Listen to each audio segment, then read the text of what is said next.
کہ وہ دو کلمات کون کون سے ہیں؟ سبحان اللہ و بحمدہ، سبحان اللہ العظیم، کہ اللہ تبارک و تعالیٰ پاک ہے، اللہ تعالیٰ اولاد سے پاک ہے، اللہ تعالیٰ والدین سے پاک ہے، اللہ تعالیٰ محتاجگی سے پاک ہے۔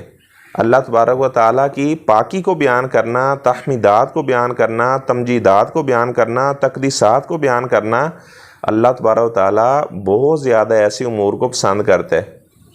پھر ایک روایت میں فرمایا کہ جو بندہ روزانہ سبحان اللہ و بحمدہ 100 مرتبہ پڑھے گا، اس کے گناہ سمندر کی جھاگ کے برابر بھی ہوں گے تو اللہ تعالیٰ اپنی رحمت سے معاف فرما دیں گے۔ تو آپ اندازہ لگائیں کہ اللہ تعالیٰ کی رحمت کتنی وسیع ہے۔ سبحان اللہ و بحمدہ یہ 100 مرتبہ روزانہ پڑھیں، سمندر کی جھاگ کے برابر بھی اگر صغیرہ گناہ ہیں تو اللہ تعالیٰ اپنی رحمت سے معاف فرما دیں گے۔ کبیرہ گناہ کے لیے توبہ کرنا شرط ہے۔ تو اللہ تبارک و تعالیٰ کی پاکی بیان کرنا۔ ایسے ایک روایت میں آیا کہ جو انسان الحمدللہ